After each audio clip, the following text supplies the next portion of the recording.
Hey, good morning. Good morning. How are you all? It's Juan from Financially Zen, and this is my Friday office hours. Here we are.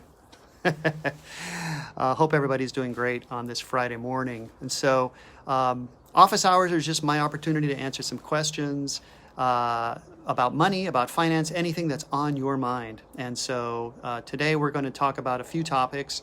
And as things come up, hopefully we'll see some questions coming through in the chat, and that's totally fine. If you have any questions, just type them in there, and hopefully while I'm babbling, I'll be able to see your questions, and we can go from there. So one of the things that I get asked a lot about is everybody's favorite topic. It's so exciting to talk about, and that's life insurance. Ugh. Life insurance. It's so important, and yet it's so boring to a lot of people. Some people find it exciting. What do I know? But I find that it's just something that's really important. It needs to be addressed. It really does. Because a lot of people need life insurance, and some people struggle with how much do I need? When do I need it? How long do I need it? Do I have to pay for it? Well, obviously you have to pay for it, but how much should I pay? So let's talk for a few minutes about life insurance.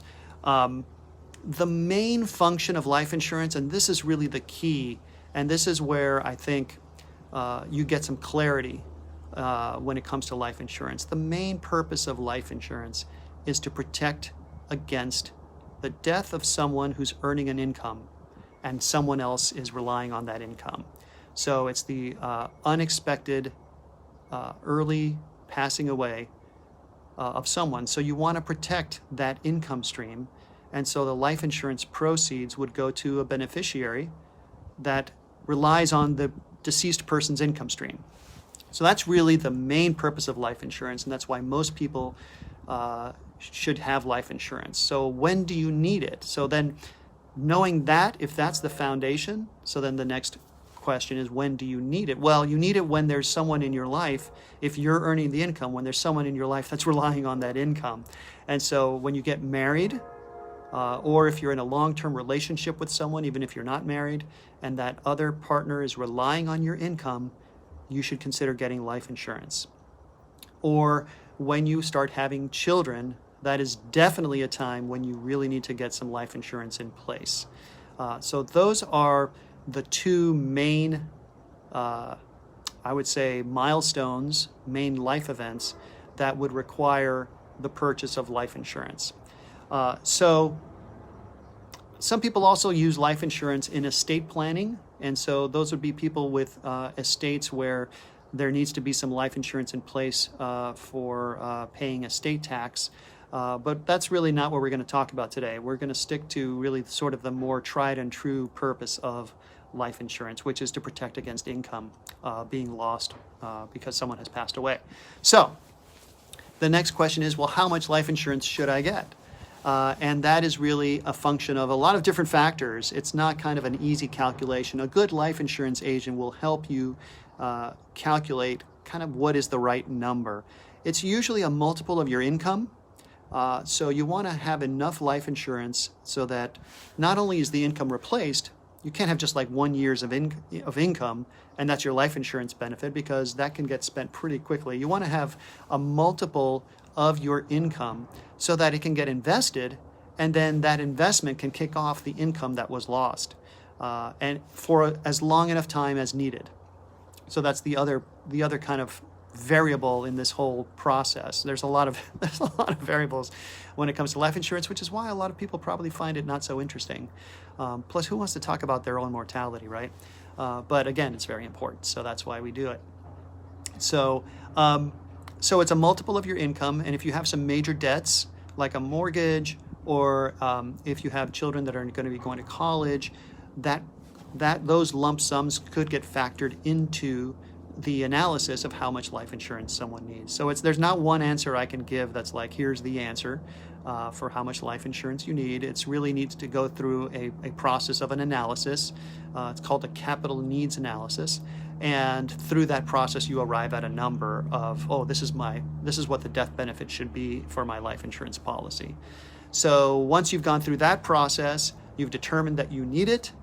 You know kind of how much you should have in terms of your death benefit. So then the next question is, what kind of life insurance should I buy? Because there is a lot of different kinds of life insurance. It is super confusing. There's really two basic categories. Let's kind of try and break it down and make it not so confusing for you. There's term life, and there's everything else. That's not term life. That's a pretty easy way to put it. Everything else that's not term life includes whole life insurance, universal life insurance, variable life insurance, variable universal life insurance. Those are your main kinds of those are called permanent insurance type of products. And they all kind of fall into that category of permanent insurance. And then you have term insurance. And the reason term insurance is different is because it's not permanent. It's only for a limited amount of time. That's why it's called term insurance. It's for a term of years. And so you buy term insurance for a 10-year period or a 15-year period, 20 years. They have 25-year level term. They even have 30-year level term. So you're going to want to price it out. But for most people, I would say you want to buy term insurance because it is less expensive than permanent insurance by far. And because life insurance, like I was saying, is not something that you need permanently. You really only need it for a certain amount of time. Once you have enough saved away, or if you have a partner who's now working in a career where if you were to pass away, your partner's income could be enough that they won't be at a loss financially, it won't be a catastrophic financial loss, then maybe the need for life insurance starts to decline. And perhaps even at some point, you don't even need life insurance anymore. And so that's why term insurance is really, in my book, the best type of life insurance to get. And whether you get 10-year, 15-year, 20-year, that really just comes down to your age and the cost of the policy. So you're just going to want to have a good professional life insurance agent price it all out for you from a bunch of different insurance companies, and you can make the final decision as to which one you would prefer. So that is the life insurance topic. What else do I have to say about that? Oh, a couple of other points. There's some crappy life insurance that you want to avoid. When I say crappy, it's because it's really not worth it. It's really not insurance. It's sold to people, but it's not really something that I ever see anyone really needing. So I say my recommendation is you do not need what's called accidental death and dismemberment insurance. It's a mouthful. It's also called AD&D insurance. It's usually sold in conjunction with regular life insurance, but accidental death and dismemberment insurance will pay out if you die. You'll have your regular life insurance will pay out if you die, and then the AD&D insurance will pay out an additional amount if you die as a result of an accident, or if you are dismembered as a result of an accident, you lose an arm or a leg, or multiple arms or legs. So as horrific as that is, it is very, very rare for that to happen. And it is also very rare for someone to die from an accident. And that has to be proved. It has to be proven to the insurance company's satisfaction that it was an accident. And so AD&D insurance rarely ever pays out anything. It's usually really cheap, but it's cheap for a reason because it rarely pays out anything. So I say just don't worry about it. Just get regular life insurance and that'll cover you no matter what. Forget the AD&D insurance. It's just not needed. The other type of life insurance I see that people will purchase, and I don't really see the reason for it, is insurance policies on their children. So you have a child. If the child is healthy, if the child is, growing up normally with no health issues or anything like that, the child isn't earning an income. Now, if the child is an actor and they're earning an income, then I don't know, maybe, but is anyone really relying on that income? It's really for that person's future, isn't it? So, but in most cases, I think life insurance on the lives of children is a waste of money. And so I would say for most people, don't even do it. Don't waste your money. Buy it on yourself, buy it on your partner if needed. Again, the main purpose is to protect against the loss of income of a spouse. So I think that about covers the topic of life insurance. Are you all asleep because it's such a boring topic? I know. No, it's so important. So we really have to cover it. It's one of the basics. It's one of the foundational things that you have to have in place, in addition to a proper estate plan, and in addition to emergency fund, and these other things that are really, again, it's the foundation of good, solid finances for most individuals. All right, so that's one question I get a lot of. And another one that I get asked a lot about is the topic of emergency funds. Okay, so let's talk about emergency funds. Emergency funds is another one of those topics that it's not really fun to talk about. Boy, there's so many topics in money that it's like, why do we talk about this? It's not fun because it's all about the unexpected, isn't it? I mean, the whole reason we do financial planning is because things are going to happen that we don't want to happen unexpectedly, without, it's always a surprise, isn't it? And so we have to have these things in place, because otherwise we could be caught in a real financial mess. And so that's why we do financial planning. And that's why part of my job is to think of all these, bad things that could happen to someone, and make sure that they have all of the strategies in place, so that if those bad things do happen, we've already planned for it, and we already have a solution in place that will take care of things, so that they don't have to worry about the money part of it. So anyways, that's just a little bit of a soapbox on why so many financial planning topics are kind of, not fun to talk about. But emergency funds, especially now during this pandemic, oh boy, do we need to talk about emergency funds, because listen, let's take a look and see how this all rolled out, okay? So the virus starts hitting the US in February, and things start feeling like there's something happening. And then in March, we get this shutdown pretty much everywhere across the country. Not only a shutdown, it's a shutdown of the economy. Governments are telling businesses you have to close if you're in certain industries like restaurants and hospitality and things like that. And you can't have customers coming in, and all of these restrictions. And a lot of people lost their jobs, or they were laid off, or they were furloughed, or something like that. So this is why we have emergency funds. This is why we need them. It's because emergencies happen. When was the last time your water heater broke? Oh man, our water heater has broken, I think twice, I think maybe 3 times. And one of those times was right around Christmas. And it was the worst, because it's the holidays and you have to have someone come out, and then they have you over a barrel, because it's like, hey, it's your water heater. You want to have hot water. You want people to be able to take hot showers. And what do you do when it's completely kaput? Well, that's when and then they hand you an invoice for $2,000. Now, of course, you can put that $2,000 on a credit card, but you want to be able to pay it off. You don't want to be paying 17% or 24% interest to buy a new water heater. So that's why you have an emergency fund. It's a savings that is there for when you need it, for true emergencies. I'm not talking about made-up emergencies where, oh my gosh, I need to, I don't know, I need to suddenly go on a weekend getaway by myself somewhere. No, that may be an emotional emergency, but it's not a true financial emergency, you know what I mean? No, we have emergency funds in place for those true financial emergencies. That's when you want to have this money set aside. And so the question I get is, well, how much should I have set aside? And it may take a while to set it aside. I mean, we're talking, for some people it's not easy, because many people are living paycheck to paycheck, but you have to make the effort. You have to start somewhere. And I'm talking baby steps.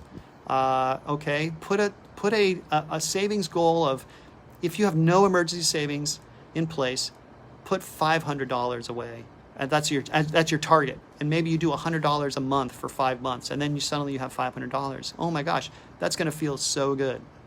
Okay, but normally an emergency fund it's a multiple of your ongoing expenses. So normally the guideline we say is for 3 to 6 months of expenses.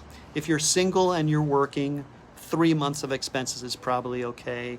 If you're with a partner, you're married, or you're in an unmarried partnership relationship, then maybe 6 months of expenses, because you have more expenses with 2 people than you do with 1. And it also depends on if both of you are working. So it's somewhere in that zone. So it's there's no, I can't point to a specific, you should have X, but generally in the 3 to 6 months of expenses. Now, if you are a freelancer, if you work in an industry where your income varies or fluctuates, or you're unemployed for periods, like in the entertainment industry where you're going from job to job, but there may be a few months where you don't have anything, then you're going to want to stretch that emergency fund balance to like 6 to 12 months of expenses. And I know that's a lot. It's a big number, but you're going to be happy because the whole reason it is there, it's like insurance. It's our favorite topic of today, insurance that no one wants to talk about. It's there when you need it. And if you were to suddenly have an extended period where you're not working, that's an emergency where you would be able to draw on your emergency savings to make ends meet until you get back on your feet. So that, again, that's the whole goal. And then people will ask me, well, where should I put my emergency fund? I want it to make money for me. So let me explain a key concept and when it comes to your investment returns and taking risk. And it will tie into the emergency fund topic. So here it is. Risk is guaranteed, but returns are not. Now, what do I mean by that? I mean that when you want to make additional return on an investment, whether it's an emergency fund account or an investment account or anything else, when you want to make extra money, you want to get some investment return, you are going to be taking extra risk. Why is that? Because why else do you get paid for extra return? The only reason people get paid, investors get paid an extra return, is because they're taking some kind of extra risk. So when you want to take risk, yes, you should expect a return on your investment. You may not always get it, or it may take a while to get it, but that's the whole point. So something like an emergency savings account should have zero risk. You should not put that money at risk at all, because when the emergency hits, and it will happen unexpectedly, it will happen, you won't even know it that it's happening. When that emergency hits, you're going to want that money to be 100% safe. Because let's rewind back to the month of March of this year. If you had your emergency fund in the stock market, and suddenly the stock market is down over 30%, how would that make you feel? You probably wouldn't be able to sleep at night, because now here's the money that you're counting on for emergencies, and now it's 30% less than what it was a month before. So I say, do not put your emergency fund at any kind of risk. You want to have it in the bank, in a savings account. So the problem with savings accounts today is that they're not paying anything. It's like one thing after another, isn't it?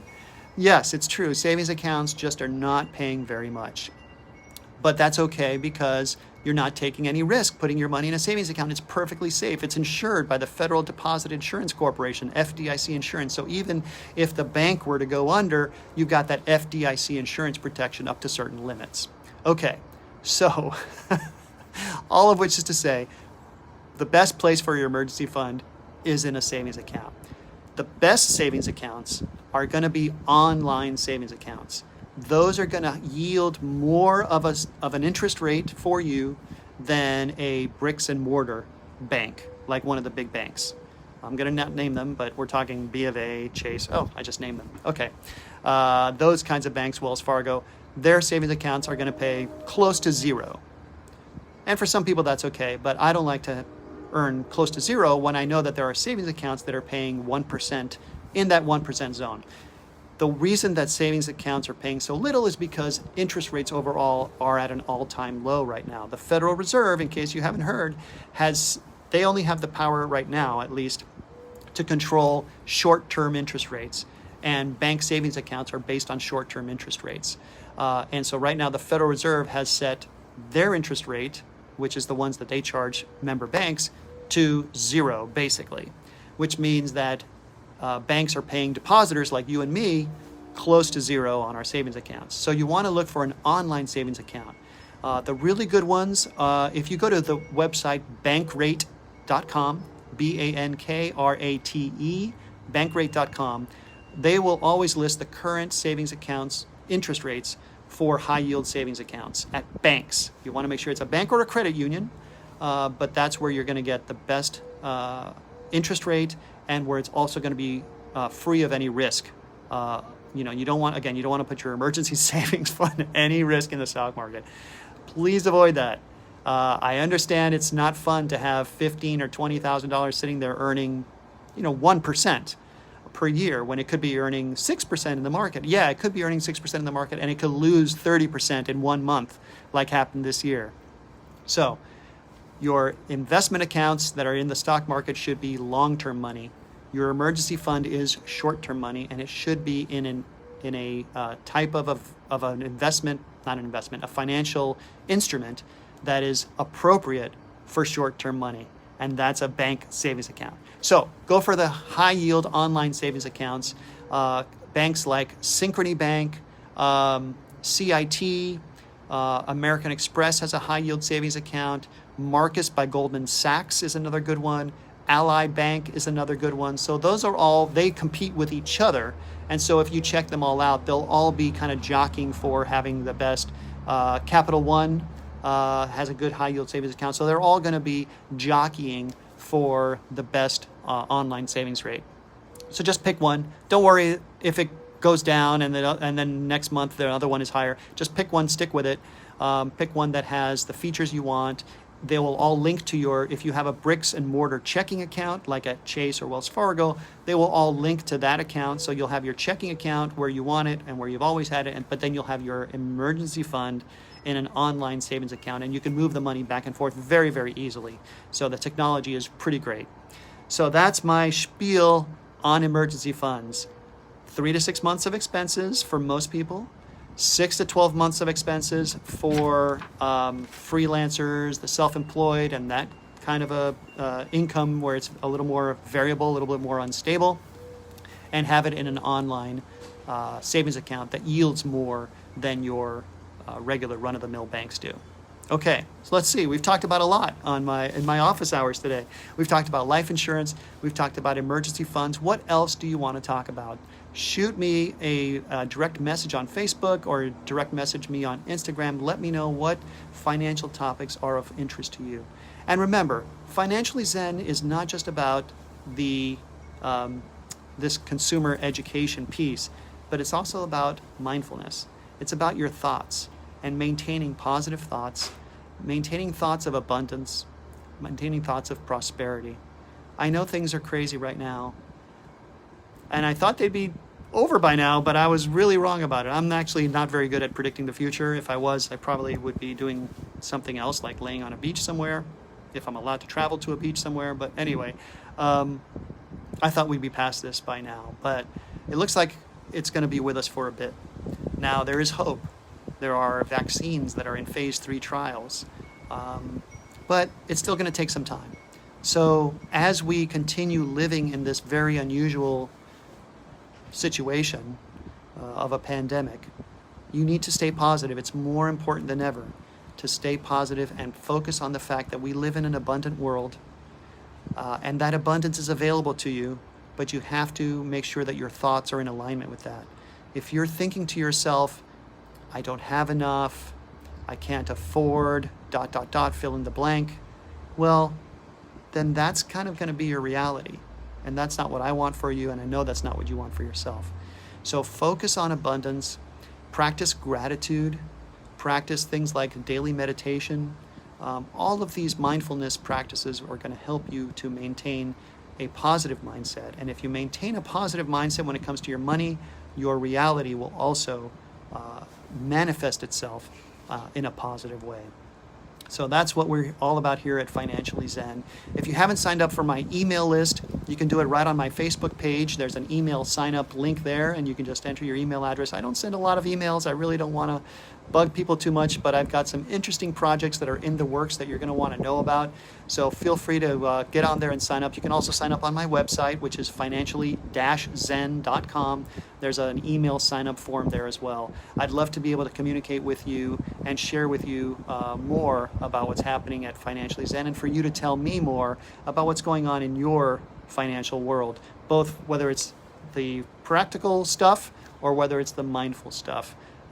We're here about I work at the intersection of both of those, as a good friend of mine would say about his law practice, but I'm at the intersection of mindfulness and financial education. And when you have both of those, then nothing can stop you.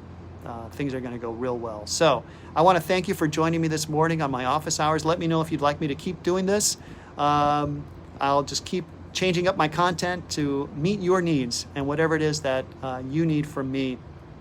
So reach out to me on Instagram, on Facebook, sign up for my email list, share this video, and we'll be talking to you soon. I'll be sure to post the next time that I schedule office hours. I'll want to do this regularly, or I'll have another kind of a live, perhaps with a special guest. I've done that before, and it's always fun.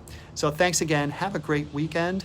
For those of you who are watching this on a Friday, if you're watching it later, I hope you're having a great weekend. Or if you had a great weekend if you're watching this on a Monday or a Tuesday. Anyways, have a great day. Stay positive, and continue on your journey to becoming financially zen. Take care. Thanks again. Bye-bye.